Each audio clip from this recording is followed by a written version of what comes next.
안녕하세요. 책방 순이입니다. 오늘은 한국 근대 페미니즘 문학 작품선 신여성 운명과 선택 중에서 임순득 작가님의 딸과 어머니와 라는 작품을 읽어드리도록 하겠습니다. 먼저 임순득 작가님에 대해서 알아보겠습니다. 작가님은 1915년 2월 11일 출생하여 사망 연도는 알 수 없습니다. 전라북도 고창에서 태어났다. 1929년 이화여고보에 입학하면서 사회주의 운동에 투신한다. 1931년 이화여고보 재학 시절 항일의 한 방법으로 동맹휴학을 주도해 퇴학당한 뒤 독서의 활동에 몰두했고 1933년 동덕여학교에 입학했으나 조선공산당 재건 사건으로 퇴학당했다. 같은 해 9월에 일본 유학을 간 것으로 추정된다. 1937년 조선문학의 단편소설 일요일로 등단했다. 그 후 몇 년간 평론과 산문만 발표하다가 침묵을 깨고 1942년 12월 문화조선의 데모 이후 소설 가을의 선물, 달밤의 대화를 발표했다. 그는 대다수 문인들이 친일로 돌아서거나 침묵해야 했던 엄혹한 1940년대 일제 말기에 파시즘 속에서도 성, 계급, 민족을 아우르는 여성 해방론을 외친 소설가이자 문학평론가였고 지속적으로 반일 저항 문학을 발표했다. 특히 여류작가라는 호칭에 이미 차별적 의미가 들어있다고 비판하면서 부인작가라는 명칭을 써야 한다고 주장하는 등 여성과 남성이 동등한 인간으로 대우받을 것을 강조하고 여성 작가들이 이를 문학 속에 담아내기를 기대했다. 그 밖의 주요 작품으로 소설 솔밭집, 우정, 딸과 어머니와 어느 한 유가족의 이야기, 평론으로 여류작가의 지위, 창작과 태도, 여류작가 제 인식론, 불효기에 처한 조선 여류작가론, 산문, 타부의 변, 처음 글 쓰는 분들을 위하여, 늪의 쐐기풀에 붙임 등이 있다. 1945년 광복 이후 월북하여 북한에서 조선 여성을 중심으로 활발히 활동을 이어나갔으며 사망 시기는 정확히 알려져 있지 않으나 1950년대 중후반에 숙청되었다고 추정된다. 딸과 어머니와 임순득 1949년 12월 문학예술에 발표된 글입니다. 어머니는 이 근래 아들 현두 때문에 실없이 애가 탔다. 장가를 보내야겠는데 당자는 그런 생각도 안 하는 것 같고 또 마땅한 자리가 나서지를 않는 것이다. 누가 보아도 신랑감으로는 현두만한 사람도 드물다고 어머니는 생각한다. 사람된 품이 듬직하고 외양도 끌끌하다. 학식도 전에야 생활에 힘겨워 별로 못 가르치었으나 해방 후에는 정치학교며 간부학교 골고루 거쳐 나왔다. 이웃간에서들은 속도 모르고 너무 고르는 탓이라고 빈정대나 아닌 게 아니라 맏딸 현순이의 일로 크게 대고 난 참이라 혼사만큼은 아무리 때가 있다 하더라도 신중히 골라야 할 것이라고 믿는다. 외정 말기 정신대 바람에 싫다는 현순이를 부랴부랴 치운다는 게 징병 징용감을 빼놓고 보니 깨끗한 자리가 못 되었다. 아무리 다급한 김에 일이라 할지라도 술망나니 놀량패의 사위란 자에게 걸핏하면 눈언저리에 먹통을 앵기우는 것을 볼 때면 차라리 딸이 눈앞에서 없어지기를 바랐다. 그러던 것이 얼마 안 되어 딸 대신에 사위가 없어지고 만 것이다. 심한 주사 끝에 저도 모르는 개죽음을 한 것이다. 중간에 걸리는 것도 없어 몸 가벼이 돌아온 딸을 보고 어머니는 불행 중 다행이란 너를 두고 이르는 말이라고 몇 번이고 되뇌었다. 그러나 한편 젊은 것의 신세를 그르쳐 준 듯 싶어 애처로운 것이다. 해방 후로는 제대로 자립하여 딴 생각도 없는 듯 새로운 사회생활에 열중해 있지만 언제까지 지금 마음 같을 수도 없을 것이며 세월이 잠시인데 아침 저녁으로 허리에 찬바람이라도 감돌 나이에 이르면 서로 사람이 의지할 때가 있어야 하지 않는가. 어머니의 마음은 한시도 구름이 가실 날이 없는 것이다. 그러니까 딸 듣는 데서는 아들의 혼인말도 버젓이 못 꺼내는 어머니는 차라리 현두가 시속 젊은이들처럼 연애라도 하여 며느리를 보았으면 하기도 한다. 그렇다고 아들을 찾아오는 여자란 별로 없고 드나드는 딸의 친구들을 보면 나이가 동뜨거나 아니면 벌써 상대가 정해져 있거나 이편 딸처럼 한 번 불행을 겪은 사람이거나 하였다.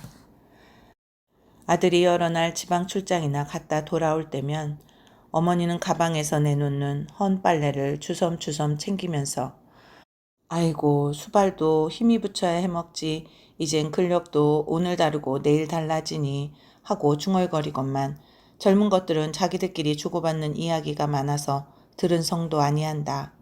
한 번은 딸도 무슨 회의가 있다고 나간 때였다. 어머니는 단단히 마음먹고 아들이 무슨 보고서를 쓰노라 밤 늦게까지 앉아있는 책상머리에서 버선을 깁는다고 돋보기를 쓰고서도 바늘기가 안 밴다고 자꾸 아들에게 실바람을 내밀었다. 놔두시지 않고 누나 보고 꿰라고 하면 되잖아요. 내 누이가 언제 그럴 틈이 있다더냐.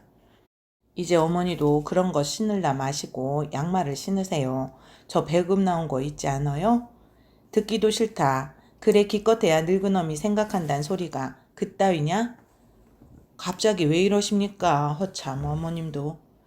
남들은 내 나이에 손주를 몇씩 보고 있어. 이런 때도 무릎 아래 토실토실 기어다니는 게 있으면 이런 청승 안 떨지.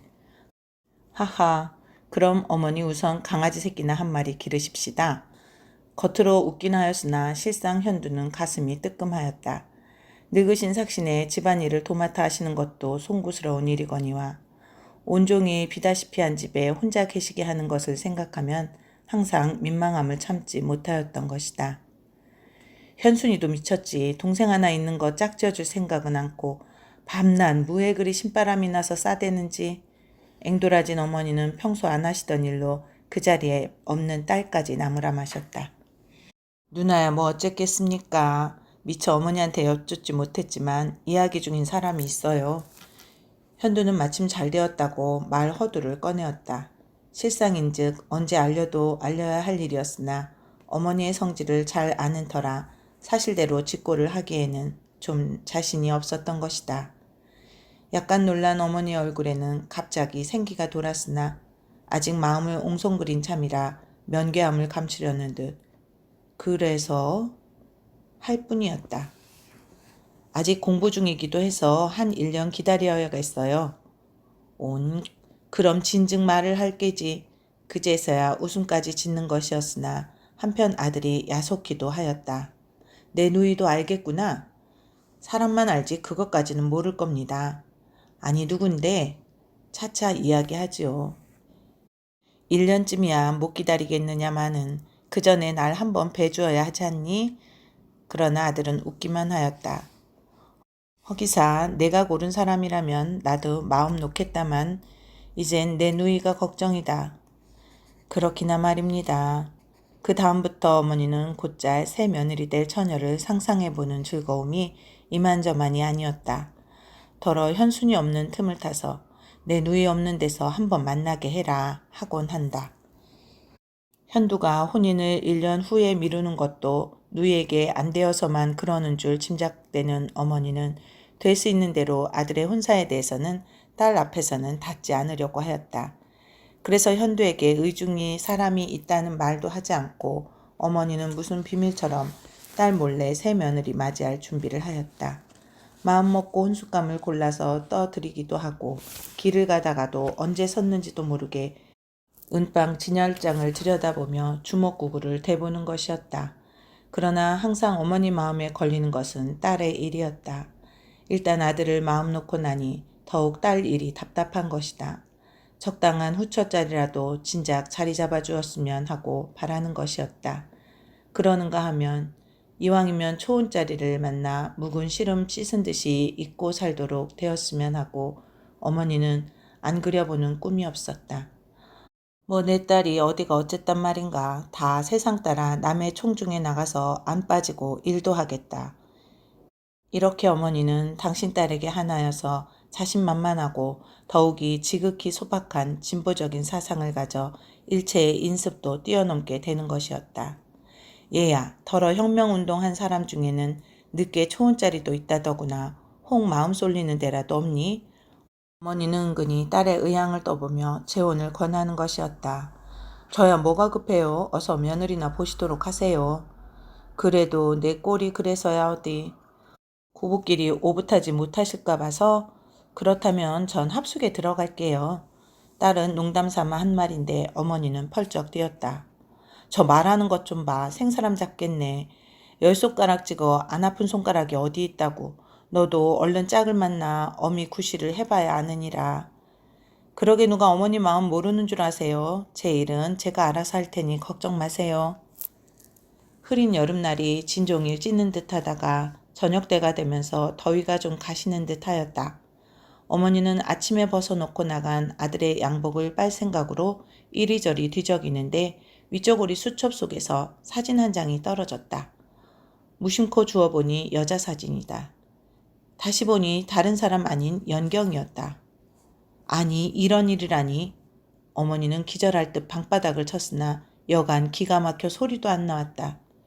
이렇게 졸지에 마음에 큰 타격을 받아보기란 일찍이 청상에 남편의 죽음을 앞에 놓고는 잘 없었던 것만 같다.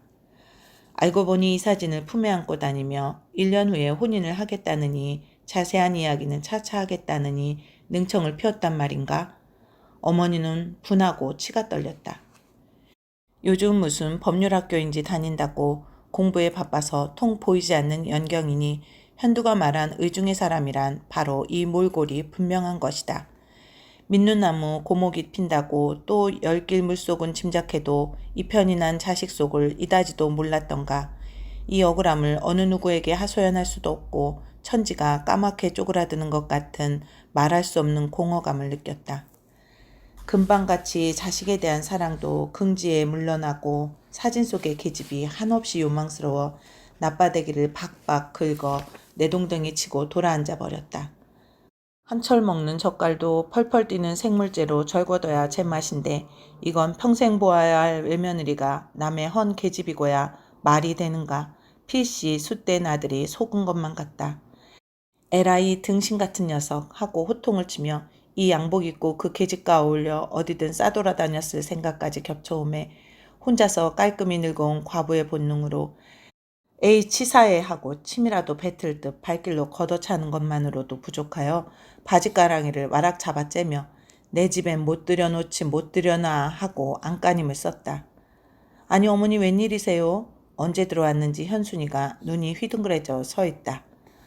온통 옷을 다 찢고 현도 아끼는 백세로 양복을. 현순이는 무슨 영문인지 몰라 돌아가며 방을 치우다가 찢긴 옷자락 밑에서 할킨 동무의 사진을 주워들었다. 그래 더럽다. 그 갓나 사진 당장 아궁이에 집어넣어. 대체 웬 망령이세요? 냉큼 못 갖다 넣겠니? 그래 너희들 하는 일이 요 본세냐? 어머니는 딸의 팔목을 잡고 사진을 낚아채려고 버둥거렸다. 그 서슬에 비녀가 빠져 반백의 머리가 흐트러진 모양은 낯선 노파처럼 스스롭게만 느껴졌다. 새삼스레 어머니와의 사이에 어느 거리가 생기고 있음을 발견하였다. 에그, 이 일을 어찌하냐? 현순의 가슴은 약간 설레었다. 그래도 딸은 어머니를 믿고 싶었다. 동네 사람들은 어머니를 두고 인민반의 열성분자라고 말하듯 사실 당신도 자식들의 낯을 봐서라도 남에게 뒤져서는 안 된다고 새로운 생각을 받아들이기에 앞장서는 편이다. 단지 어머니의 이해가 고르지 못한 탓이려니 딸은 애써 대수롭지 않게 여기려고 하면서도 이미 느끼고야만 거리감은 부정할 수 없어 마음 괴로웠다. 어떻게 해서라도 이것을 메꾸지 않는다면 이는 어머니에 대한 도리도 아니려니와 아우나 연경의 일도 낭패인 것이다. 젊은 딸은 마치 어려운 고비에 막다른 길라잡이 모양 한동안 이마에 손을 얹고 눈을 멀리 들었다. 내가 수절하고 너희 오누이 길러낼 땐 버젓한 세상 보고파 그랬지. 왜 어쩐다고 멀쩡한 자식 헌짝을 맞춰줄까? 넋두리처럼 외우는 골똘한 어머니의 심정은 당장이라도 아들에게 달려가 이 자식아 어미 대접이 이럴 수가 있느냐고 멱살을 쥐고 실갱이라도 치고 싶도록 우라가 치미는 것이었다. 비록 구차한 살림일망정 단 하나의 아들이고 보니 매 생일마다 새바가지, 새조리, 기명일습을 갖추어 오복을 벌어왔거늘 하고 많은 사람 중에 그 배필이 이미 출가한 헌 사람이라면 금간 그릇 보듯 속인들 좀 짠할 것이며 또 그 깨림함을 어찌 참는단 말인가. 머리를 걷어올리는 어머니의 손은 자꾸 떨려 비녀가 도로 떨어진다. 딸은 어머니의 등 뒤로 다가앉아 사뿐 어깨 위에 손을 얹었다. 좀 진정하세요, 어머니. 오라 놔라. 어머니는 매정스럽도록 두 팔을 가로 흔들었다. 그 파닥거리는 품이 아이들이 때를 쓸 때와도 같이 매련하여 현수는 저절로 웃음까지 나왔다. 글쎄 어쩌자고 이러세요. 어머니가 제 기운을 당해내시겠어요? 그리고 현수는 앞으로 돌아와서 어머니의 두 손을 모아 꼭 쥐었다. 어머니 말씀대로 하면 저도 쓰레기통 참내나 해야겠어요. 영경이처럼 헝거시긴 매일반 아니에요? 웃으며 말했건만 금세 어머니의 안색이 달라진다. 딸에게 손목을 잡힌 채 차차 헬스키 빛을 잃고 싸늘하게 굳어져가는 표정에는 마음의 당황을 감추려는 것이 역력히 읽을 수 있다. 그러나 현수는 이런 때에 알아듣기 쉽게 말해두는 것도 좋으리라 생각하고 좀 과한 듯 싶었으나 제가 만일 누구에게 사진을 주었다가 이런 봉변을 당하면 장이 어머니 마음 좋으실 테지 하고 입을 쫑긋하였다. 온 세상에 입 좀 못 다무니? 어머니는 두 귀라도 맞고 싶은 듯 손을 확확 뿌리치고 딸에게서 나앉았다. 아물지도 않은 상처 딱지를 건드리는 것처럼 딸의 말은 미처 생각지도 못한 인역 앞에 가로놓인 서름에다 그만 가슴이 쓰라려오는 것이다. 영경이를 두둔하는 줄만 알고 있던 소리는 마디마디 제 신세 한탄이로구나. 자식된 부모 막말 못하지 싶어 차차 어머니의 마음은 가라앉는 것이다. 대체 영경이가 어떻다고 저러는지 몰라. 머자나 판검사되어 얼마나 보람있게 살게라고. 현수는 눈앞에 동그만히 돌아앉은 어머니가 밝은 아우들의 생애에 있어서 만일 장애의 화신이라면 어머니를 변생케 하는 새로운 생명을 불어넣어야만 할 것이라고 생각한다. 일찍이 그에 대하여 조용히 이야기한 적은 없으나 현두가 연경을 어떻게 그의 마음속에 가장 좋은 자리에 살리고 있는 것인지쯤은 잘 알고 있다. 어머니의 성미인지라 유독 사내아이인 현두에게 한해서는 엄격하였다. 호러미 자식 후레스럽단 소리 들었단 바라 하고 웬만한 일에도 잡두렸다. 그렇게 자란 현두인지라 자연 소극적인 성격은 영경의 그 유다른 적극성과 강인한 지주성을 답답한 마음이 신선한 공기를 찾듯 갈구하여 맞이 않았다. 더구나 해방으로 하늘만 보고 뻗어가는 청대처럼 자기 성장을 하는 영경을 볼 때 현두는 자기에 대한 불만을 마치 그녀가 상쇄나 해주는 것 같아 기쁘고 만족스러운 것이었다. 반드시 그와 함께 청춘을 같이 할 때 두 사람의 힘은 얼마나 커질 것이며 자기는 자기대로 얼마나 또 새 기름 부은 기계처럼 신이 나서 속한 마력을 낼 것인가 하고 그의 젊은 꿈은 영경에 대한 자력으로서 부풀어 오를 대로 오른 것이었다. 이러한 아우의 새로운 인생을 위하여 또 동무 연경의 지금까지의 쓰라린 과거에 대한 보상으로서도 그들의 결합은 꼭 성취시켜야만 할 것이라고 현수는 생각한다. 지금도 현수는 먼 지난날의 일이지만 전국 공작소에 다닌다는 연경을 오랜만에 목욕탕에서 만났을 때의 일을 잊지 못한다. 현계증이 나서 여인 몸을 가누지 못하여 자꾸만 현순을 붙들고 식은땀을 흘렸던 것이다. 왜 언제는 그 애를 데려다 우리 남매처럼 기르려고까지 하셨다면서도 아닌 게 아니라 어머니도 연경이 생각은 못 잊는 것이다. 그렇다.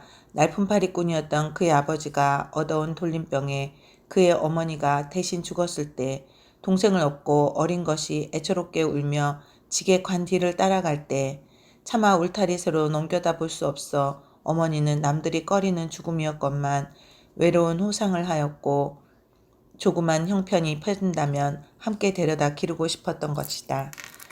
그 뒤 네 집 겹방살이로 떠나간 그들 부녀를 어느 공사마당에서 보았을 때 영경은 제강아지가 되어 흙채질을 하는 것이었다. 먼지 속에 눈만 반짝이는 어린 것은 고달픈 홀아버지를 돕기에 물불을 모르는 것이었으나 해낮이 되면 빈속에 냉수만 들이키다 불볕 아래 쓰러지는 것이었다. 그 후로도 연경은 많은 어려운 집 자녀들이 그러하듯 생활의 혈로를 뚫기에 목격을 갖은 고비를 겪었거니와 그 어느 곳 하나가 원망을 세상에 할지언정 나무람 할 것이란 없는 것이다. 그러다가 마침내 그의 아버지마저 병석에 눕게 되자 단지 동생들을 건사하기 위하여 어떤 늙은 기업주의 후처로 들어갔던 것이다. 나이가 동떨어지기가 손주 며느리뻘이었다.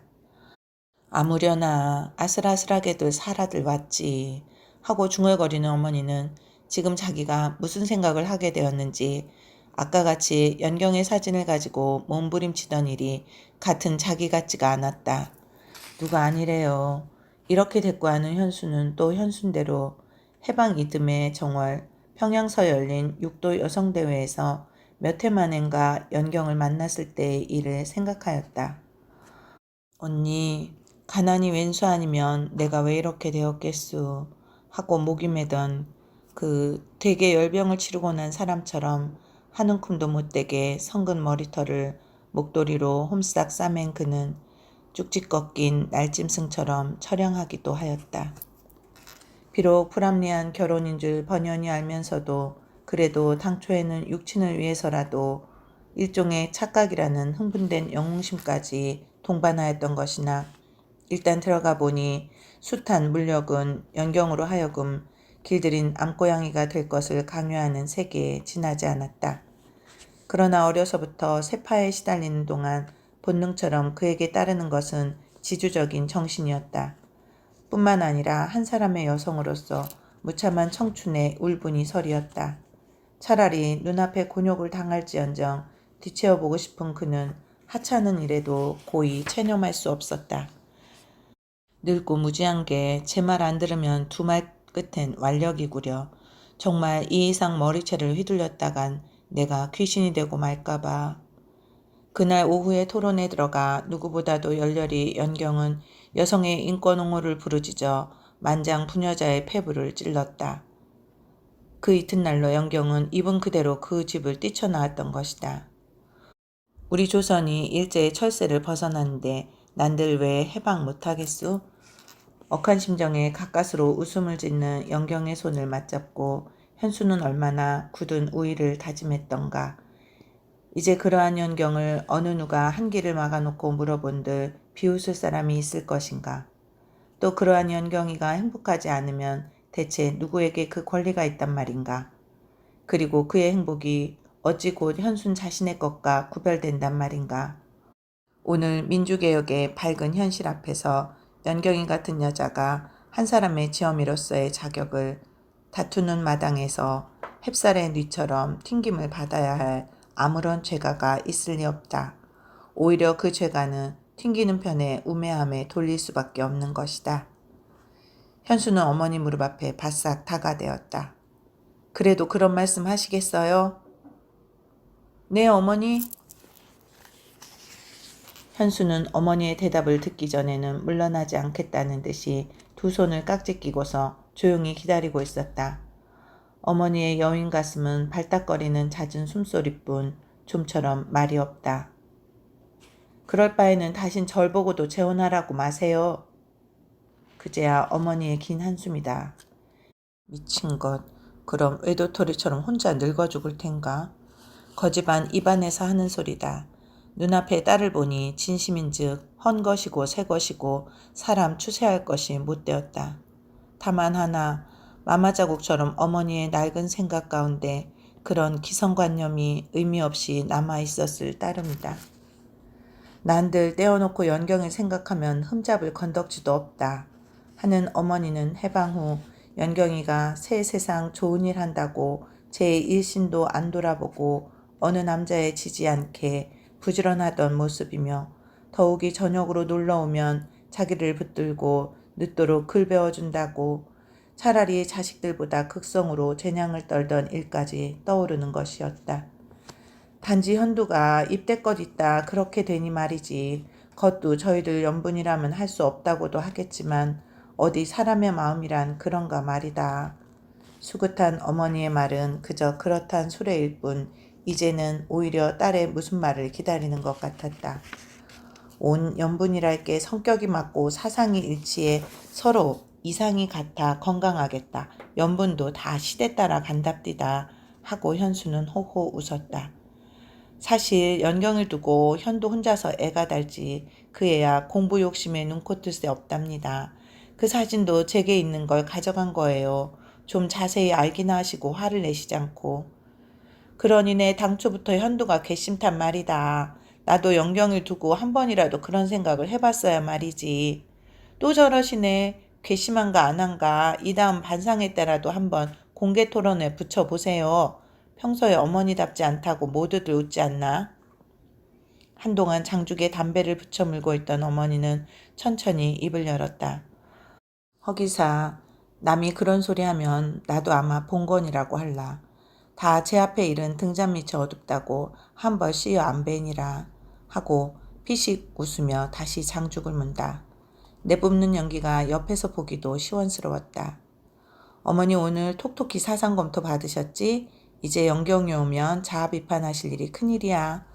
몰라. 현두가 양복을 찾으면 어쩌니? 하고 열적은 듯이 딴청을 하였다. 쥐가 쏠았다고나 하지요. 아서 재수없단다 그런 소리. 그보다도 사진을 찾지 않겠어요? 현수는 고개를 움찔했으나 어머니는 대롱 털던 손을 다시 멈추며 이제라도 가서 내가 다시 한 장 얻어오려무나 하였다. 참 그러기라도 해야지. 친하다고 오늘 얘긴 입 밖에 내는 법 아니다.